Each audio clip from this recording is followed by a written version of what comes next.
I'd like to very briefly give you all the equations you need and that I maybe should have written down yesterday.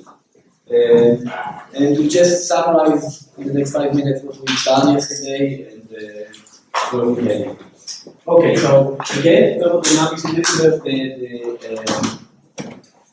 Haber rate, the rate of expansion is described by the Friedmann equation, which was from Einstein's equation. And in thermal equilibrium,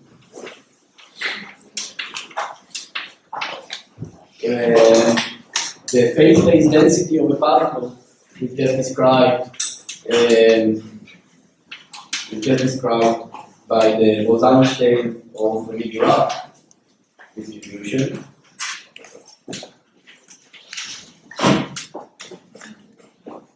Okay. And so one can plug this in and compute either the number density or energy density. So again, I'm just giving you the formula. For really, you've seen it quite a few times yesterday, and you see it, I guess, quite a few times today. And usually I'm not going to write down all the pre-factors and all the numerical factors, they're not important. You can easily figure them out when you want to compute something exactly, and I will just use the giraffe scaling in order to get the physics. So the number density is the following once we do the integral over the phase space times up a number of degrees of freedom for a specific particle. We get this. So, 4/3 of the theta function of the particle times GT cubed, or 1/2 GT cubed. This is for bosons, this is for fermions, this is for the maximum Boltzmann. So in the limit that we take this 1 to 0. And all of these are in the limit of t much larger than n. So basically the number density goes like t cubed times the degree of freedom, while in the limit of temperature much lower than the mass, it's this usual g and d of 2 pi to the 3/2 e to the minus n minus mu over t. The reason I'm introducing again the chemical potential, because we'll see we need this when we discuss asymmetric dark matter. I hope we'll get it today. Okay. Similarly, we can write down the energy density.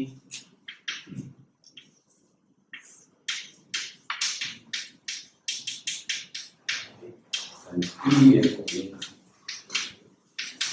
and again, the word is too small.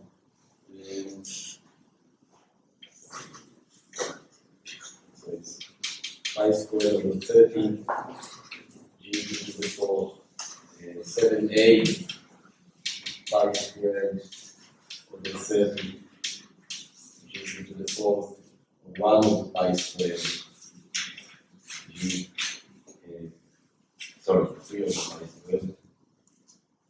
e to the 4th, that again in the boson fermion and maximum Boltzmann for being much larger than n, and it is just m times the number density is in the limit of t maximum. Right? But the energy density is just the number of particles times its energy. The energy is just the mass when we're doing this. By the way, I'm losing my voice, so I'm speaking a little lower. If you can't hear me, let me know. Not that much I can do about it. Alright. Yeah, so one usually wants to know what is the total energy density. So the total energy density is just the sum of all the relativistic particles. The non-relativistic particles we need to take account because the number density is exponentially small. So in the universe, we usually just sum over all the relativistic degrees of freedom at a given temperature. And the energy density is just given by rho, which is pi squared over 30 times what we call G star T to the 4th. So G star is just the sum of all the particles, but not all particles have to have the same temperature. We can find the particles that have the same temperature as the photon, but some have different temperature. For instance, the neutrinos at low energy have a different temperature than that of the photon. And the reason is that they decouple before electrons, and when electrons become non-relativistic, they transfer the energy to the photons, but not they hit the photons, but they don't hit the neutrinos. So, to take this into account, the fact that you can have degrees of freedom with different temperatures in the universe, we just sum. So we sum over all the bosons, and this is just Gi times Ti over T to the 4th, plus 7/8 here, 7/8, sum over all the fermions, times Gi Ti over T to the 4th. Okay. So this is G star, the effective number of relativistic degrees of freedom in the universe at a given temperature. Okay. You have to remember that there's temperature dependence in the G star. It's very weak, but nonetheless. Okay, so now we can plug this in to the Friedmann equation, and we get back what is H.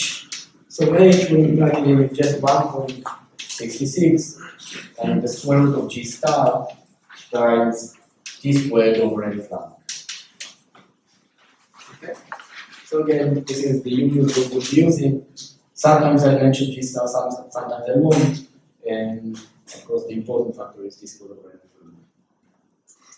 And just one last thing, sometimes we also talk about entropy that I mentioned yesterday. And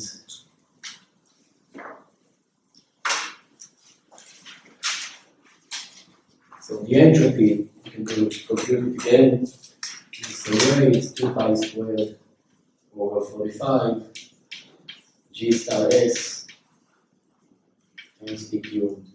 But G star S is very much like G star when you do T cubed there, so it's the sum of all the bosons times Gi of T cubed plus the sum of all fermions. Gi, Ti over T cubed. At high temperature, usually all particles have the same temperature, so all these ratios are defined, and then G star S and G star are the same at low temperature, that could be different. So we have to know to just pay attention to that. Okay, so that's just a very short summary that I assume you knew, and now you do, about the thermodynamics in our universe. And what we did yesterday, what we started doing yesterday, is discuss the ways that matter is produced at the early universe. We know how much density there is of dark matter, and the third thing we discussed was the freeze out. And what we did was to write down the Boltzmann equation for it and solve it. Roughly, we solve with y, which is n over s,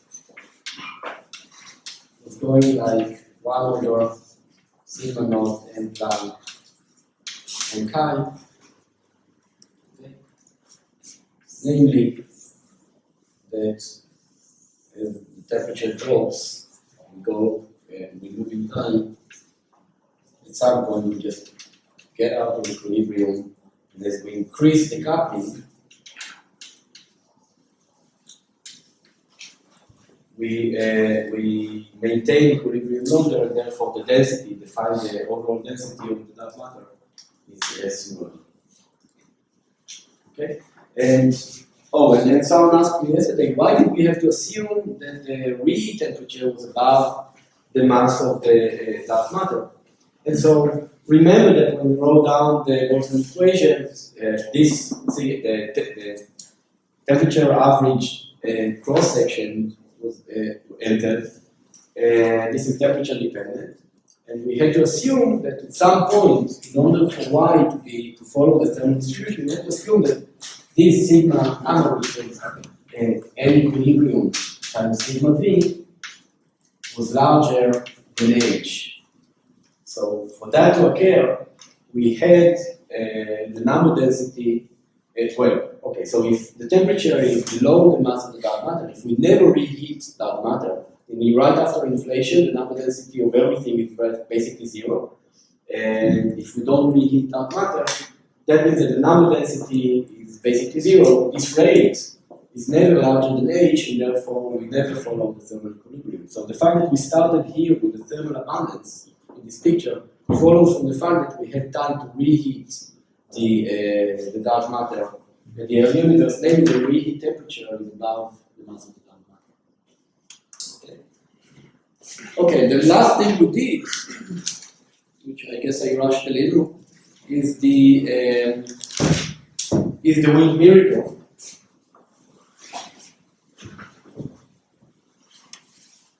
And again, just to reiterate, all we did there for the wind miracle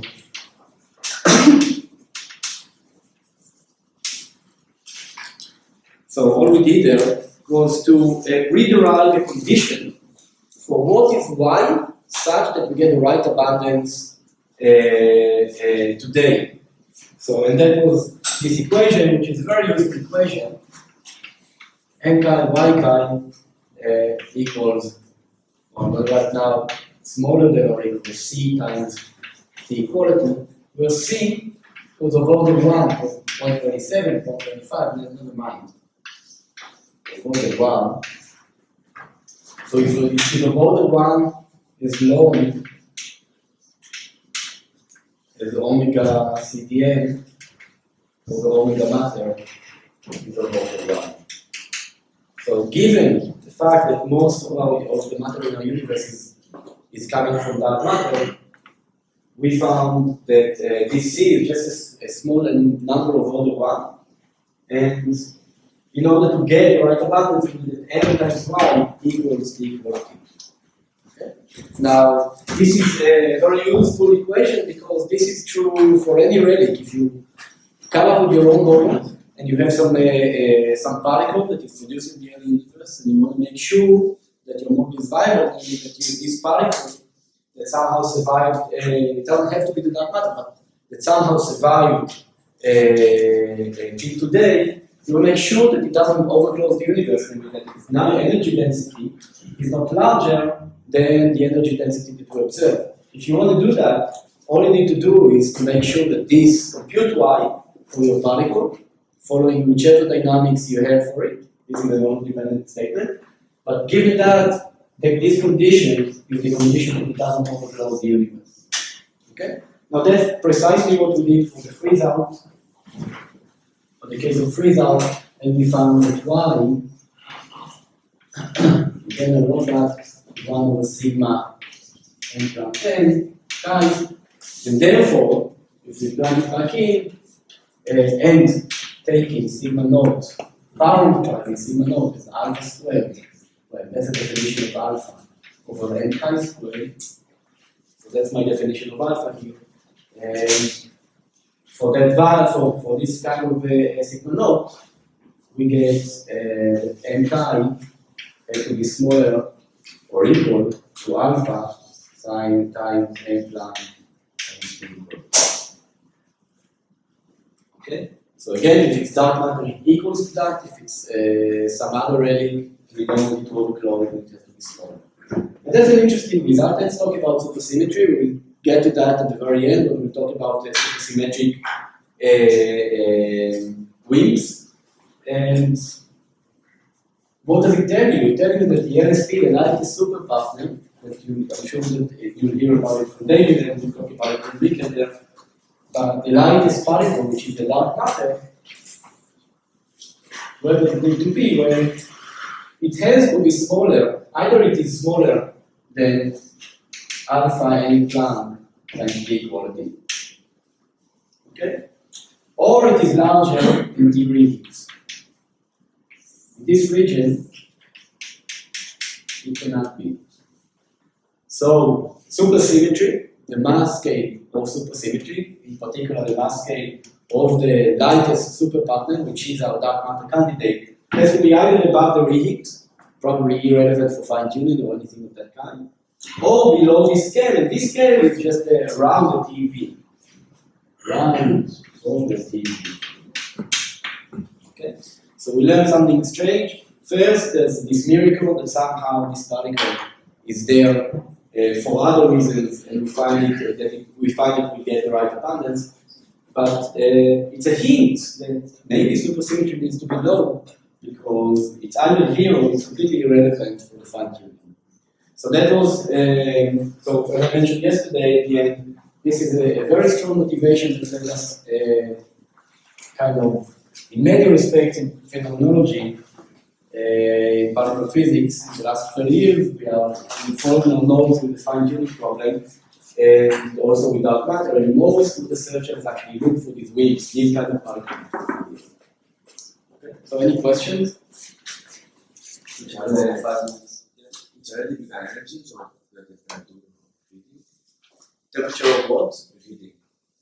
Wow, okay, that's a completely free parameter. Where we have some constraints, for instance. So that depends on the scenario, the cosmological scenario. One thing you need to do is to produce the baryonic asymmetry, the matter-antimatter asymmetry that we see. We see only matter and not antimatter in our universe. And so there should be some dynamics that generates this asymmetry.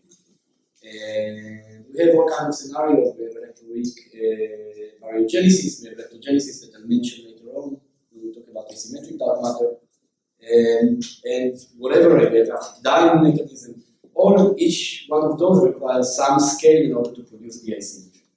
So typically, you would want the real temperature to be above roughly 100 GeV. There are scenarios that can take it lower. It's not that simple, but there are some scenarios that can do that. Now, if you reheat it too high, you run into all kinds of problems. We'll talk about the gravitino problem at the very end when we talk about gravitino dark matter.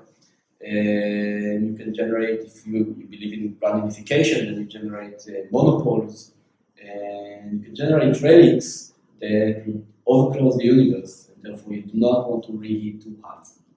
So there are all kinds of problems that you run into, but that's model dependent. It depends on how you produce the asymmetry, it depends on what kind of model you're considering, and it depends whether you have some dynamics and get rid of unlimited relics. Okay, but we don't know. The short answer is that we have no idea. Okay, so, what more questions?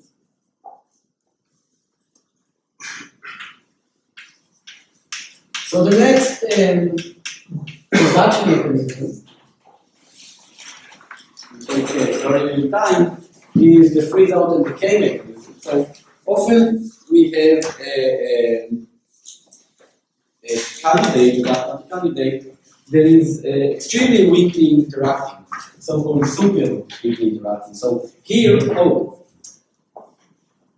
okay, let me just say one more word that I forgot to say about the WIMPs, these candidates that are, go through thermal freeze-out. Notice that they have to couple kind of strongly to the physical sector in order to be in thermal equilibrium. That statement that they have to, their mass is relatively high, and the coupling is relatively more than the couplings that we know in the sun, kind of tells us that there's a good chance that we'll actually see. We'll be able to measure it because in order for it to be in thermal equilibrium, we can, we have to, it has to couple to us rather strongly, and therefore there's a good chance that we'll see it. This is part of why we follow, we try so hard to look for it. There are candidates where the coupling of the dark matter to us is so small that we don't expect it to be in thermal equilibrium at all. These are so-called super beams. So again, I remind you, WIMPs are weakly interacting massive particles. And super WIMPs are super weakly interacting massive particles. They interact very weakly with the standard model. And the question is then, how do we produce these kind of particles? One way, we'll talk about another in a second, but one way is this freeze out and decay. So the canonical example that you should have in mind is the gravitino.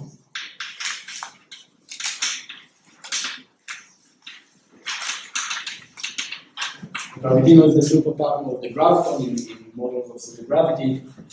I'll again mention it when we talk about this dark matter candidate.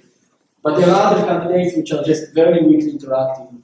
The KK graviton in theories with extra dimensions, also of that kind. They interact very weakly with the visible sector. And what happens is that we have the lightest observable superpartner, or lightest observable stable particle, sorry, the loss.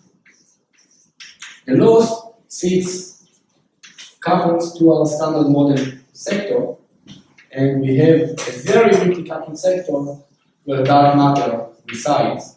So this is the picture.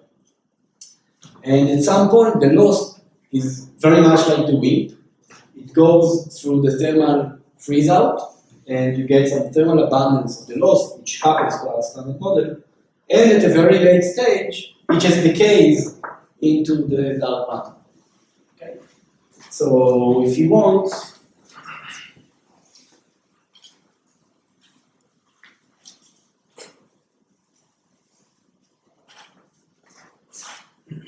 okay, so we have the loss of this wind, this weakly interacting massive particle, decay into something in the standard model plus a superwind at late stage.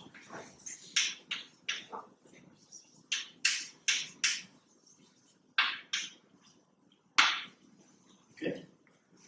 So, what is the number density of this particle? So we have two things. We have y of this loss, of wind, and we have y of the superwind. What's the relation between them?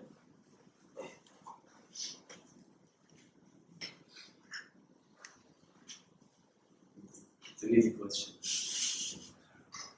Okay, so y equals what?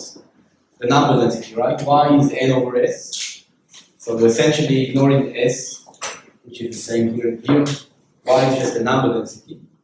So what is the relation between the number density of loss and superwinds, given this decay? It's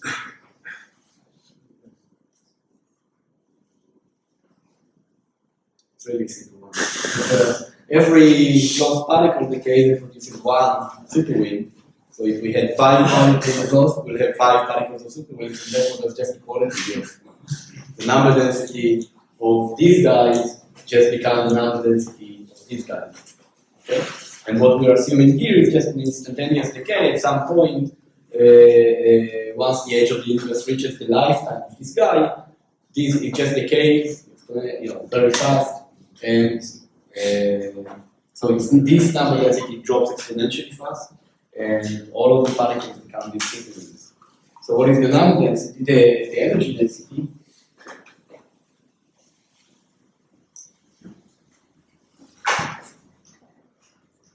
So omega of the loss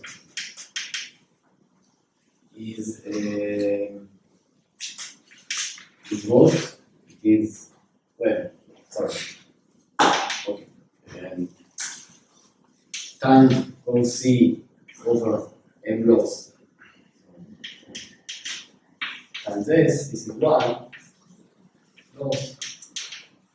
This equals to omega superwind times rho c over m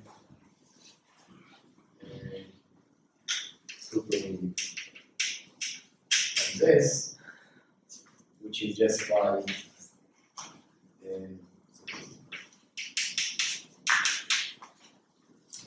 right, omega times rho critical is just the energy density divided by the mass into the number density, we divide by s to get the time.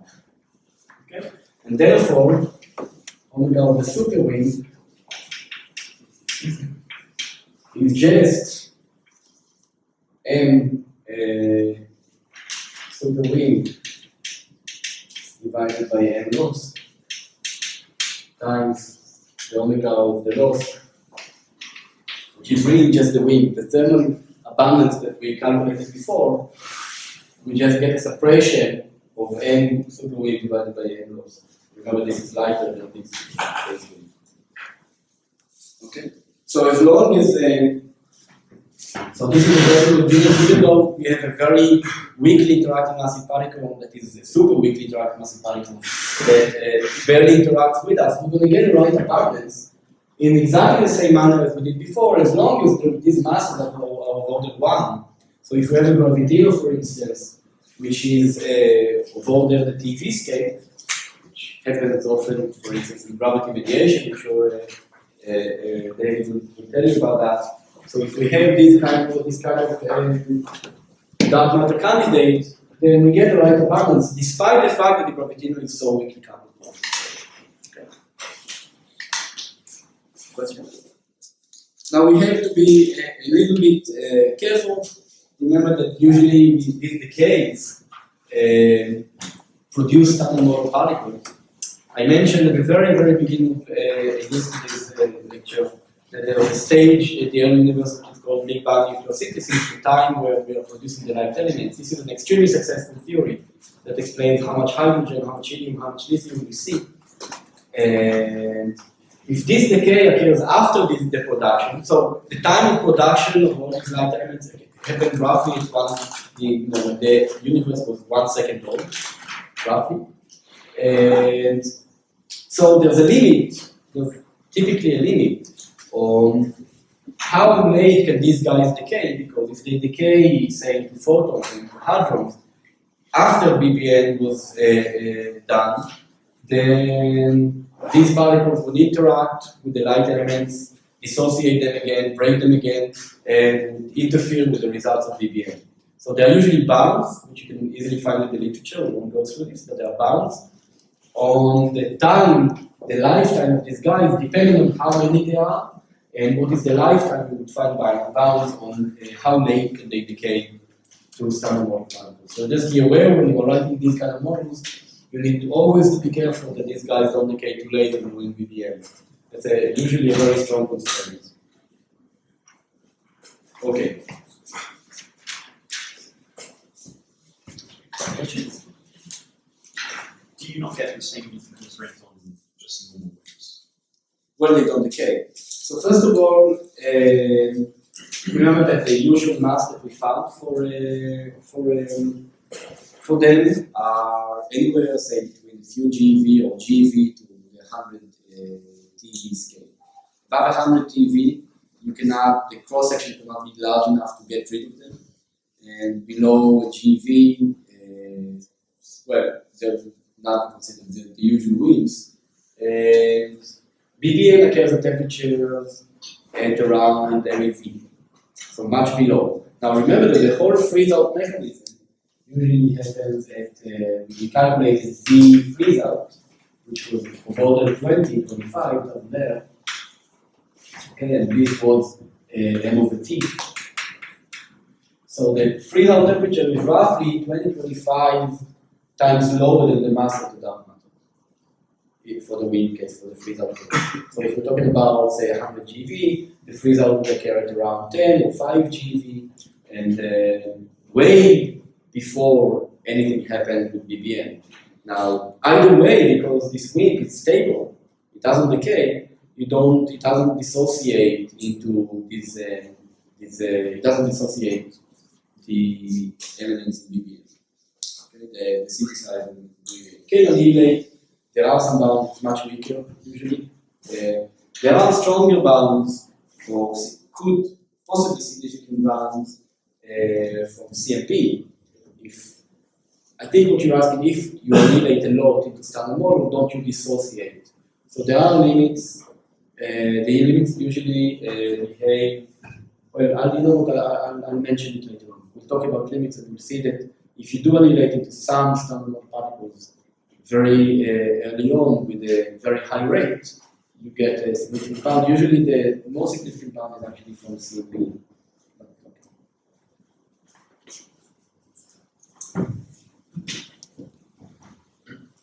Alright, so the next mechanism we're going to discuss is what we call freezing. I promised that I'll give some references to freezing. The canonical paper for that is the original paper. It's not so open. So that's a canonical paper. And so you notice that both, I said it before and I'll say it again, and we have been discussing, both this, the freeze out and decay and the freeze out mechanisms did not depend on the UV of the theory, what happened at very high temperature, because the thermal history kind of erases the initial condition that we had. Freezing is another example like that. Freezing is an example of, as we'll see, exactly an opposite picture of what we call freeze out. Some mistake that they call it freezing, and in which you are independent of the initial conditions. Namely, it's an IR dependent production mechanism. Okay, so the picture is again, we have the standard model, maybe the thermal plant.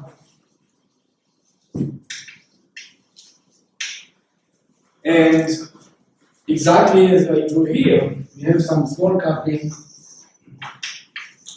to the dark matter sector. Okay. And again, imagine that the couplings of our coupling to dark matter sector are very, very small. The question is, are there additional mechanisms, much like the freeze-out and decay, that can produce this dark matter? Okay. So let's make the following assumptions.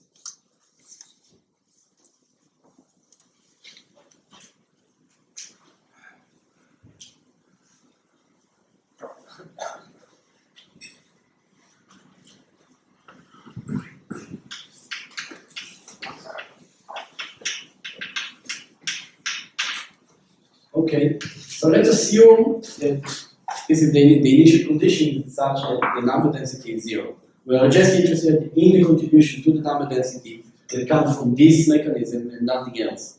So if I had some initial condition because of the reheat after inflation, whatever, I'm not interested in that. So let's just assume for a second that n chi initial equals 0.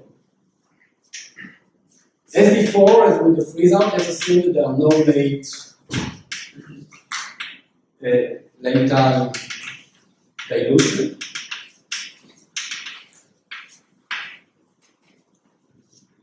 And finally, as we'll see, often in order to make this thing meaningful and IR sensitive, we will assume that X couples the standard model via randomizable interactions.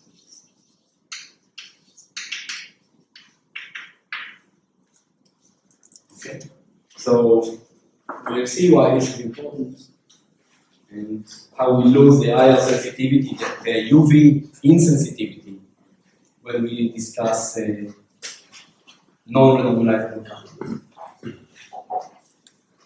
Okay, so here's a heuristic kind of analysis.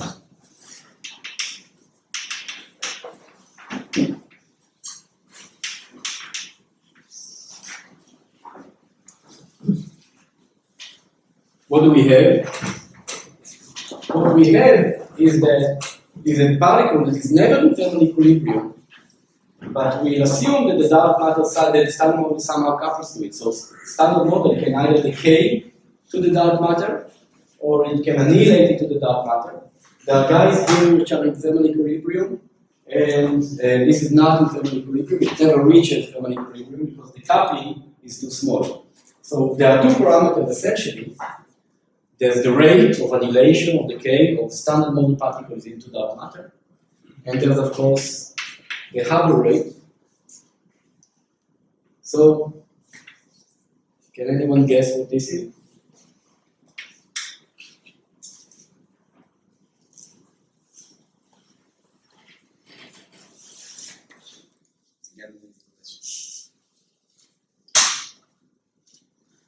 There are two dimensional parameters in our theory. Just the rate of whatever happens there, whatever standard particles decay or annihilate into the dark matter, and there's of course the rate of expansion. Why I remind you is a dimensionless parameter, n over s. So this has to be some function of gamma h to the minus 1. It's the only dimensionless number that you can make from the standard type, and this is, in fact, it is gamma h to the minus 1. And the reason is that what this tells us is that these guys, the star normal guys, will decay or produce dark matter for an integrated time, which is the lifetime of the universe. This is the age of the age to the minus 1 is roughly the age of the universe. And as long as these guys are in thermal equilibrium, that once in a while they will decay or annihilate into dark matter and therefore they produce it. So Y is just, roughly speaking, gamma times h to the minus 1. Okay? Is this clear? Or we'll see it in a second. I mean, we will write the bottom equation, we'll see it exactly. But very roughly, this is what we expect.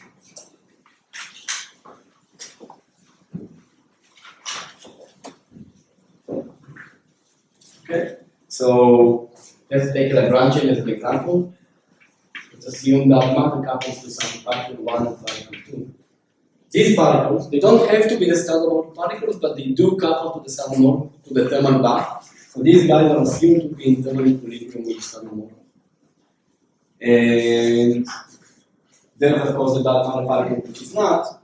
So what is gamma of say, and let's assume that psi 1 is heavier than psi 2 or psi. So we have a decay, which is the following. Psi 1 decays into psi 2 and say gamma. So what is the rate for the decay of psi 1 decays into psi 2 psi? 1 going into pi 2. Anyone who's doing small should get used to estimating this very quickly. It's fairly easy. The matrix element just goes there at the coupling square, so it's lambda square. It's a two-body decay, so the phase rate factor which is 1 over 8 pi. This is an estimate. And then gamma has dimension 1, the rate is dimension 1, so just times 1. This is roughly, very rough estimate in the rest frame. This is true if Kyle was addressed, it would just decay like this, roughly. Now, it's not addressed, the universe has some temperature T. There's the usual dilution function, the annihilation function. So you know that the lifetime goes to gamma times the lifetime. It's relativistic. And so gamma goes to 1 over gamma. Gamma. That was a useful sentence. You understand the lifetime here. The width is gets in the 1 over gamma factor. Okay. And what is gamma? Gamma is just T over N1. Is this clear? My back in front should ask if okay. This is just the energy divided by the mass. T over N. E is roughly the temperature. So, in the frame of our universe, the large frame, if you want, gamma of 1 going to pi and 2, it's just 1 over that, so it's 1 over 8 pi, but I don't care about the 1 over 8 pi anymore, because I have lambda squared and 1 squared over t. Okay? I remind you, h goes as t squared over n1. And therefore y, for this case, is just gamma times h to the minus 1, which is lambda squared m1 squared over t times n Planck over t squared, which is lambda squared m1 squared n Planck over t cubed. It goes like 1 over the temperature, and therefore, I'm sorry, yes. So my gamma maybe is what? Is the displacement squared? Sorry? Your gamma is way over 1. This? Gamma is equal to that. Roughly. Do you understand? It's just for a particle with energy T.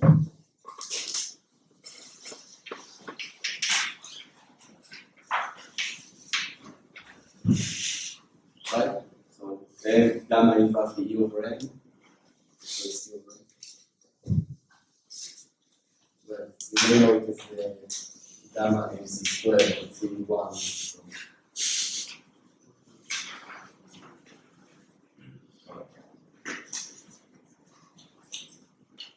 So the production goes like 1 over t cubed.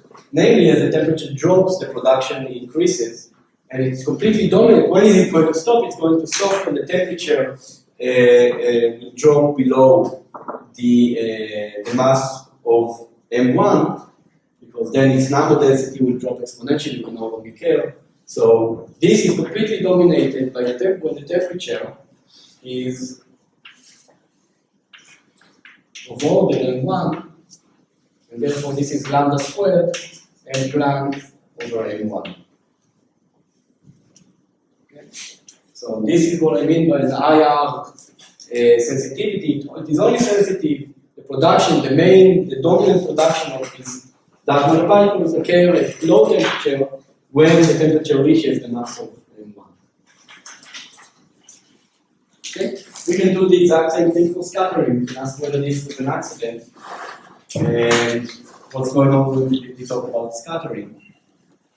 So we can take the following Lagrangian, we can just assume some lambda chi, I don't know, chi, psi 1, psi 2, very good notation, phi 1 squared, phi equals phi 1, chi squared, phi squared.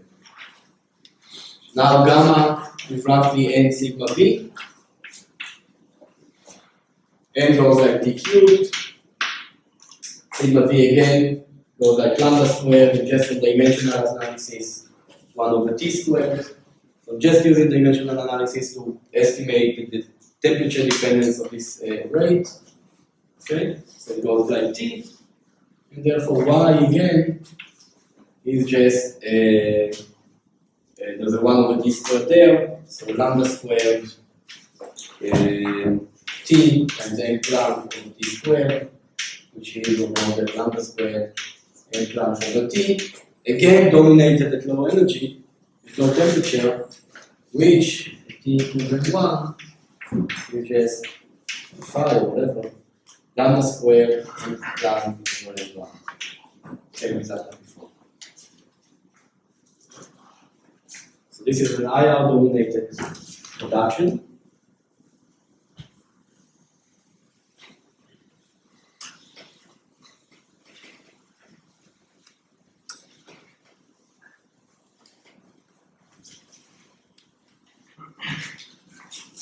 So let me remind you what we saw. So we find that Y freezing is about lambda squared n Planck over n1, while Y freeze out was what? Was 1 over sigma naught n Planck and chi, and we parameterize sigma naught as alpha squared over n chi squared. So this is 1 over alpha squared n chi over n Planck.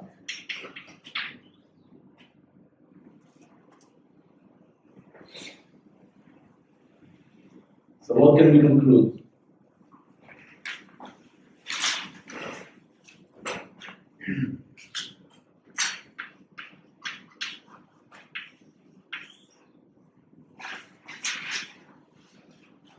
So first of all, notice that the freezing does not depend on mankind.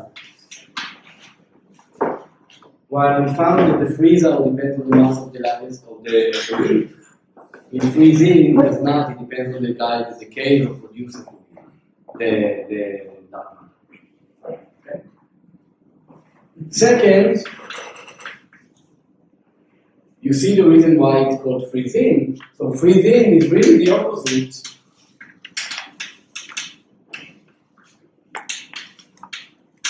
of freeze-out. Namely, if you draw this diagram before, so this was the thermal equilibrium, A and Y. Freeze out of the going out of thermal equilibrium, and we had to, when we increase lambda or alpha, we do that. Freeze out, we start from here, we start from 0. And we are producing these particles and freezing them in. We never reach thermal equilibrium, but we are freezing them in from 0. And the stronger the interaction,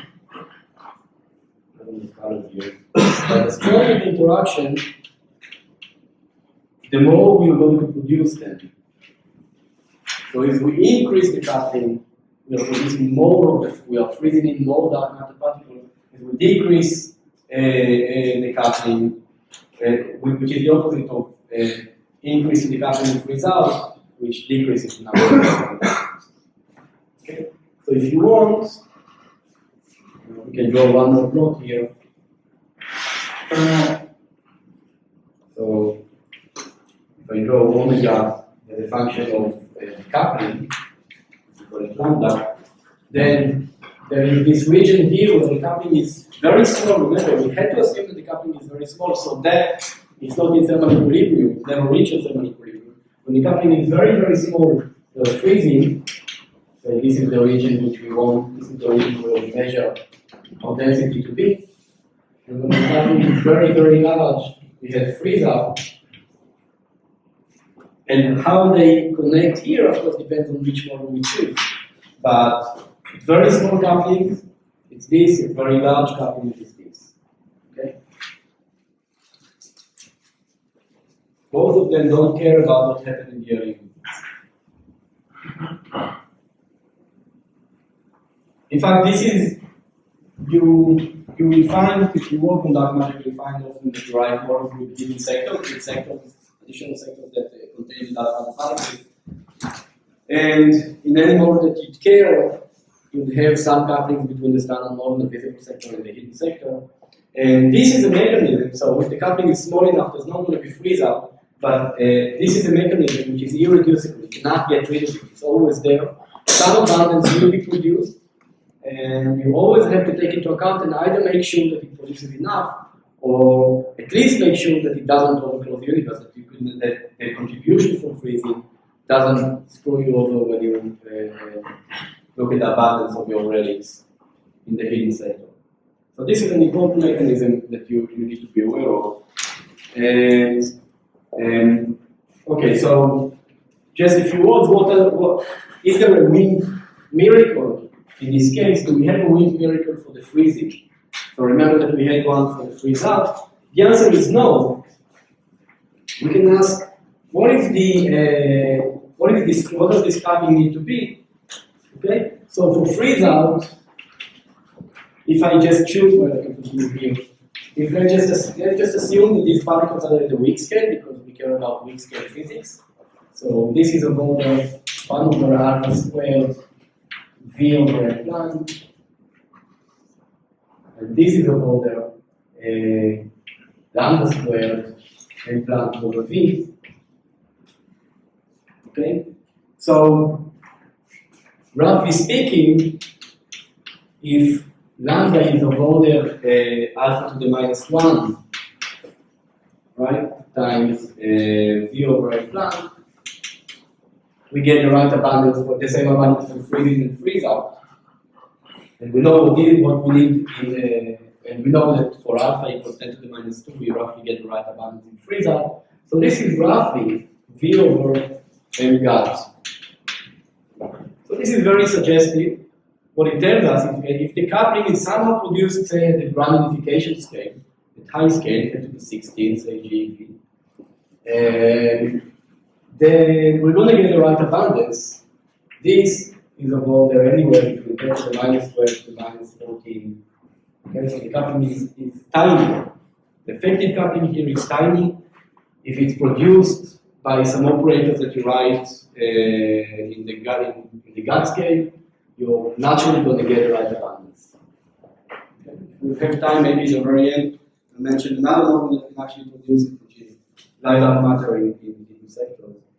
It's also typically, well, you can easily get right abundance through freezing. Okay, so this was the heuristic analysis. Let me quickly go over the how we actually solve it in the Boltzmann equation. The reason I'm doing that is because this is just to get you more familiar or more to feel better with playing around with Boltzmann equations, because these are crucial. Okay, questions?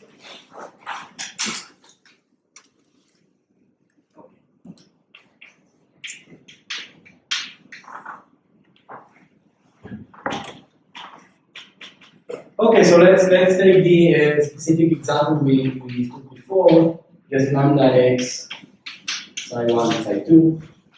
And we assume that psi 1 behaves psi 2 same time. What's the Boltzmann equation? So I'll remind you, it starts with an m dot chi plus 3h and chi. So we write the Boltzmann equation to the number density. So, who remembers what's the Boltzmann equation? What would be Space. right? Good. So d pi 1, d pi 2, d pi chi, so 2 pi to the 4th delta 4. That the Schulz kinematics is correct.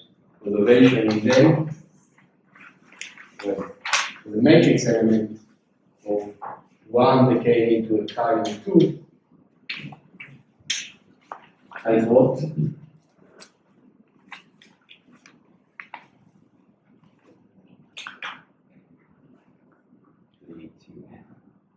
Right, well, it's F1, right? It's the density of 1 decade into a chi, so it's the density of the first particle.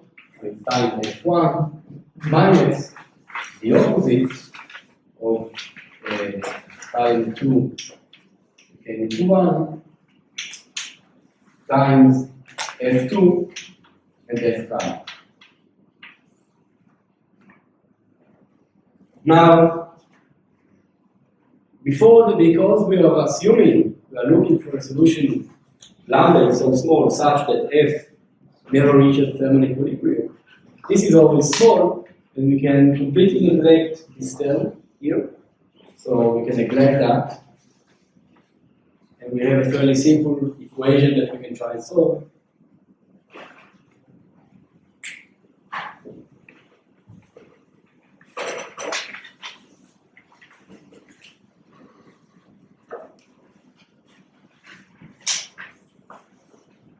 Okay, so I'm going to continue. This equals this n dot plus 3hn equals just the integral of d3 p1 over 2 pi cubed times f1 gamma 1 and m1 over e1. And then I write what I mean here. Gamma 1 is just defined to be the usual decay with m1, which is the integral of d pi 2, the phase space in d pi chi, times the matrix element times the 2 pi to 4 delta 4. Okay? So this is the usual decay width. So this is this integral, and the matrix element is the delta. Okay? And if we, because 1 is in thermal equilibrium, we can take F1 is just e to the minus e over t, e1 over t. And therefore, this integral over there, which is, well, let me just remind you that PdP equals EdE.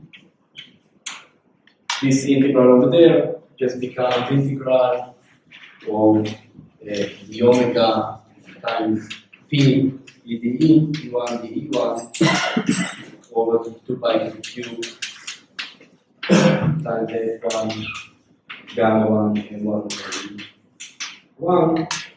And this is just an integral, the omega times the square root of b squared minus m squared.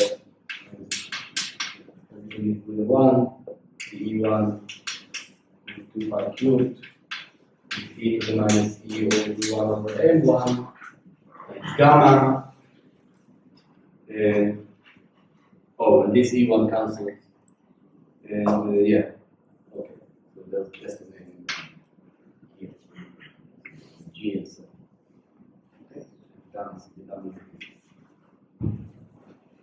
Okay. Okay, so this is relatively simple. We just this integral is easy to solve. Just use the fact that the integral of dx from m to infinity of x to the minus m squared e to the minus x over t, that equals n times t times the Bessel function of m over t. And therefore we get that n dot plus 3h n equals g n1 squared gamma over 2 pi k1 dimension. Okay, so this is, I'm just walking you through a simple computation to solve the Boltzmann equation. You can then use the same parameters that we used back then, y equals n over s, and z equals m over t. And when you plug it in,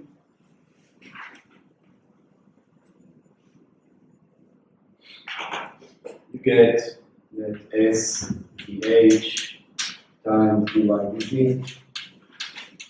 equals that same factor g n1 squared gamma 1 squared t equals 1. And therefore y is just some number, now I'm skipping, so you can do that, times gamma 1 in gram over n1 squared. And some integral is z of this k1. Okay.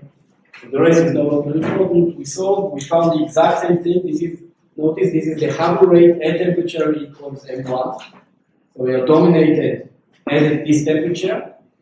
So it's gamma times h to the minus 1, our guess from the very beginning, times some integral which is not important here. Okay? And okay, so exercise. So we will never work. So derive, actually, yeah, so 1, derive this number above, and 2, derive and solve.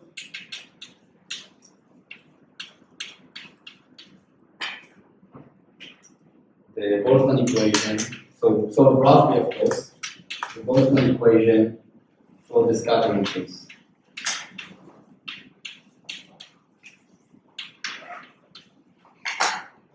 So the Lagrangian,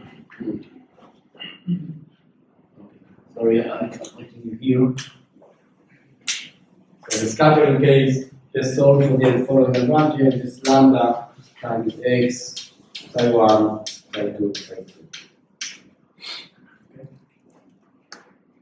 Alright. So questions? This was just a straightforward computation. Boring but useful. Just a few remarks.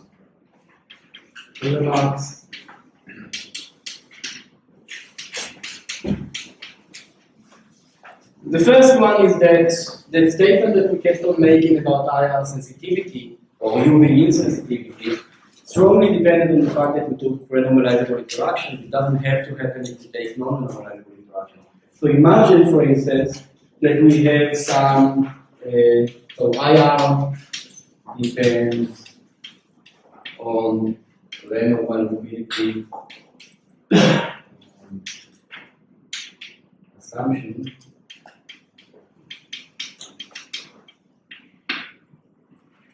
In particular, imagine that you have some non-normalizable operator that couples your visible sector to the dark matter sector, and let's assume the coupling goes like 1 over m. Okay? Imagine coupling 1 over m.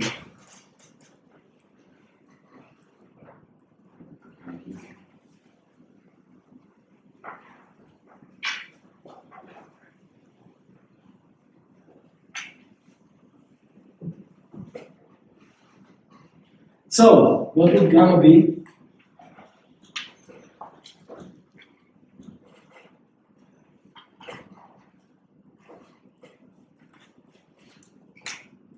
Just estimate very roughly. Let's make it scattering, so let's call it f sigma v. It will be easier. Go ahead. It's equal. N is just equal, and sigma v, just because it goes like the coupling squared, is already 1 over n squared. So just from dimensional analysis, we won't get anything else here.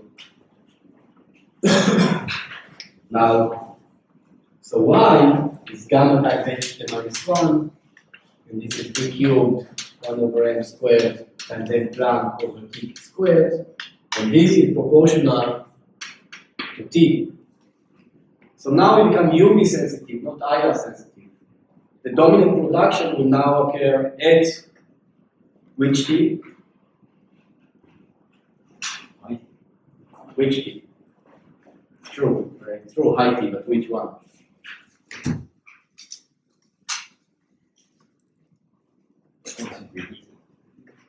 Well, that depends on the real temperature, because a temperature above the mass scale, our non-renormalizable theory no longer holds. Remember, we wrote an effective coupling. We integrated out some particle at mass m. So this is dominated at the temperature T equals n. Okay. Above that theory, so this is just the same answer that we had before. For above a temperature above n, we will write a renormalizable theory that includes this particle with mass m, and the freezing coming from that renormalizable theory will just be the freezing dominated at the IR, namely when the mass equals n. So it's the same answer. What all we see here is that we are dominated at any temperature when the mass scale, relative mass scale, becomes drops below the temperature drops below the relative mass scale. So this is a statement about being UV sensitive if we integrate it out some heavy field. Okay. Okay, so that's just remark. The first remark. Okay, and the second one is again the decay of the loss can again interfere with BPN. So again, you need to be careful because these guys are again decaying into this guy will again decay or image or whatever into dark matter and standard model field. It can interfere with BPN. The lifetime usually comes out to be okay, but you need to be aware of the fact. You need to be careful with this term. Okay, questions? All right. So we can move on. So our next production mechanism would be asymmetric dark matter.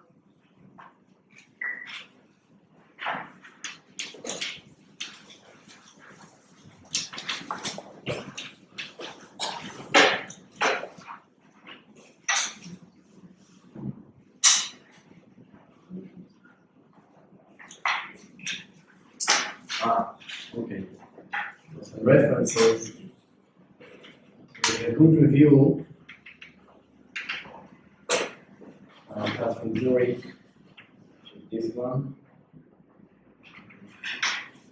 Very recent. And quite a few. This has been an active field in the last few years. The reason it's been active is because there are arguments that we'll show you in a second that these models that produce an asymmetric abundance kind of predict the mass scale, which is roughly the GeV scale. We'll go through that, and then there are hints from direct detection that indicate dark matter at 10 GeV scale. So people got excited when you see asymmetric dark matter. Now, it's certainly possible, but as I'll try to tell you, I mean, this is not a very strong prediction of this model, of this production mechanism on the one hand, and on the other hand, most of these anomalies are probably incorrect.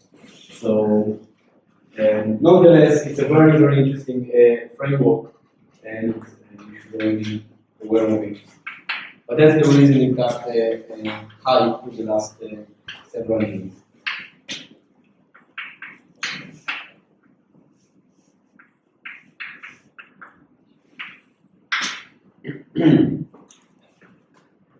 Okay, so the motivation for this kind of production is the following statement that we already discussed. So omega CDN is observationally of all the 5.5, doesn't matter, fine, the baryonic number density. So what we see is we see a number density which is roughly of the same order. Now we've seen already the derivation of the free valve or of any other mechanism, and there's absolutely no reason for this apparent equality that both the number densities of the baryons and the dark matter are of the same order. It's completely unrelated. The dynamics of in the model that we discussed are very different. In particular, the baryons number density are produced through baryogenesis that I mentioned before. The production, it's a mechanism in the early universe that explains why we only see matter, not antimatter. Okay, so in principle, you could have imagined that both matter and antimatter would be, we'd see the same amount of matter and antimatter. Of course, that's not possible because if we had to live in a world where both of them are abundant, they would annihilate and disappear. So if you just ask, ignore any dynamics, just tell me how much baryons and antibaryons we're supposed to see today, because they would annihilate, we'd see much, much less than what we actually see in our galaxies, in our universe. That's on the one hand. On the other hand, if you could imagine that maybe it's just initial conditions. Somehow the Big Bang started with more baryons and antibaryons. However, inflation erases any initial condition in the early universe, so we know that this is not the explanation. So we need some dynamical feature or a dynamical period in the early universe that somehow differentiates between the matter and antimatter and produces more one over the other. Okay? So that's an open question in cosmoparticles. It's one of the hints to physics beyond the standard model. The standard model, in principle, could have explained it. This is a statement that is highly non-trivial and took a long time to appreciate. There are some conditions which I'll mention later, called the Sakharov conditions, that need to be fulfilled in order for such a dynamical period to occur. And the standard model fulfills all of them in a highly, highly non-trivial way. However, qualitatively it could have explained in principle the asymmetry. However, when we actually calculate and ask how much does the standard model predict for the asymmetry, we find that it's way too small by something like 18 orders of magnitude compared to what we actually mean. So the standard model cannot explain the asymmetry. But we do know that only because of this asymmetry we see a large number density. Because if there was no asymmetry, they would continue annihilating until we would see very, very little baryonic matter today. And on the other hand, the cold dark matter that we're producing, say, through the freeze-out mechanism, is completely independent. It strongly depends on the single parameter of the cross-section, and that cross-section could be anything. And so there's no reason a priori to think that this number equals that number. So the fact that that's what we see could be taken as an indication, as a hint that there's some mechanism, some dynamical mechanism that produces both omega dark matter and omega baryon at the same time and with the same number of energy density. Okay? So that's the motivation for asymmetric dark matter, namely, let's imagine that dark matter has an anti-dark matter, much like the baryons have anti-baryons. And let's imagine that the same mechanism that produces the asymmetry here also produces the asymmetry here. Okay? And that's why we see the same number density, the same energy density.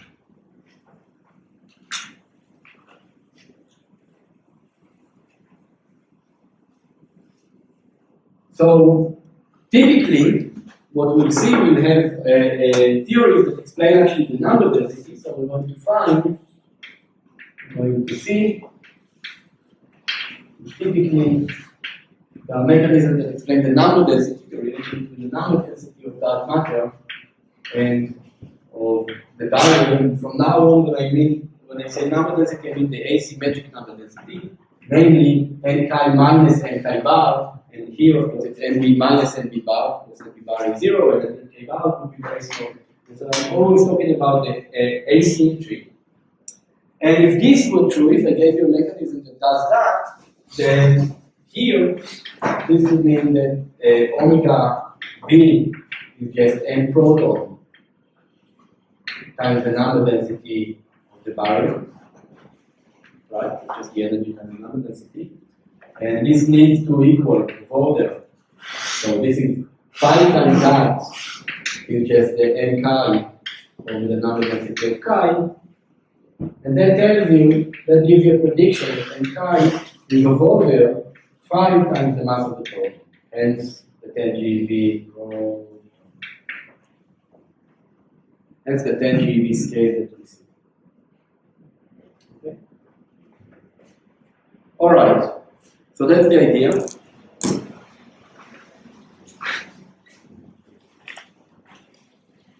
Question?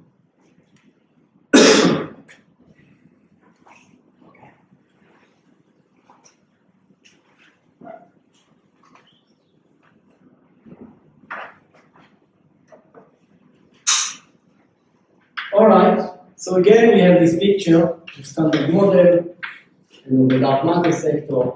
And some coupling between them. And the assumptions that we're going to make, or the idea behind this asymmetric is the following. So the idea goes as follows. At the first stage, we are producing an asymmetry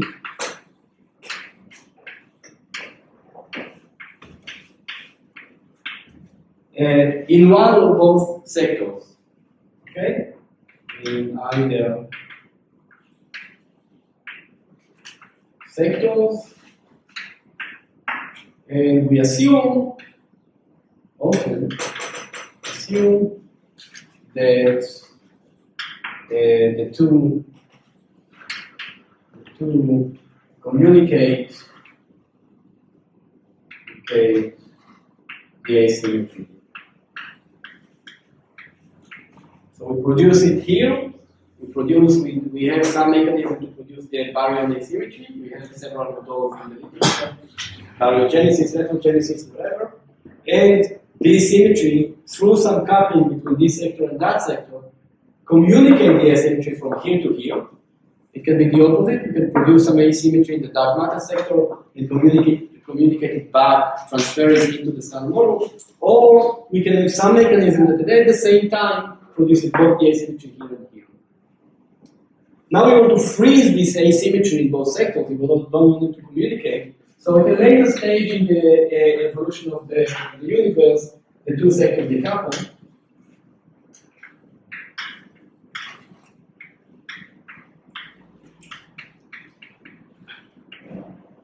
So that's stage number 2. And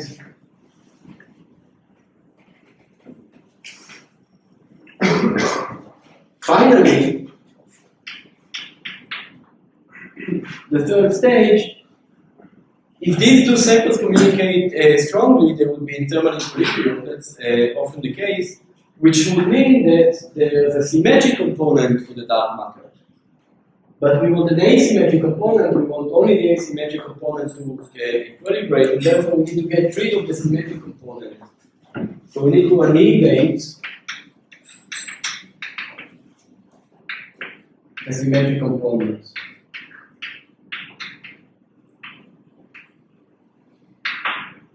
Okay. So that's the dynamics of asymmetric dark matter. So let's discuss. How much time do we have? We won't finish asymmetric dark matter today. So let's discuss the stage 1 and 2, mainly the production of this sector of the asymmetry and the decoupling of the two sectors. Okay. If you prefer to start with the coming server, okay. If you guys want me to stop, I don't prefer anything. I don't know. For me, there's no. You're asking whether this is a natural. I think in 10 minutes I can put some more. I don't care. Are you guys tired? It's all better. Let me go out a little bit more and we'll stop in say 5 minutes.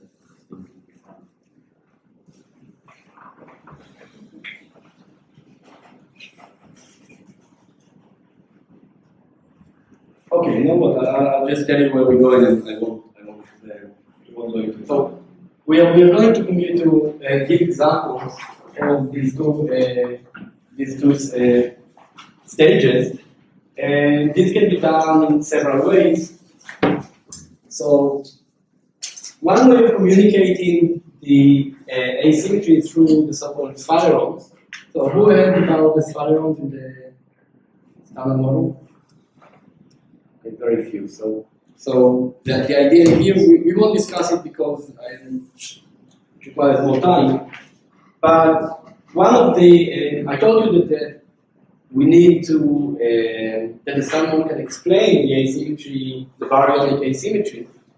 The way it does that, so it takes 3 conditions, which are the Sakharov conditions. So we have a bit of how to discuss them.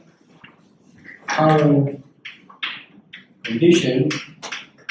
These are the conditions to produce dynamically an asymmetry. So what are they? First, we need to distinguish between particles and antiparticles.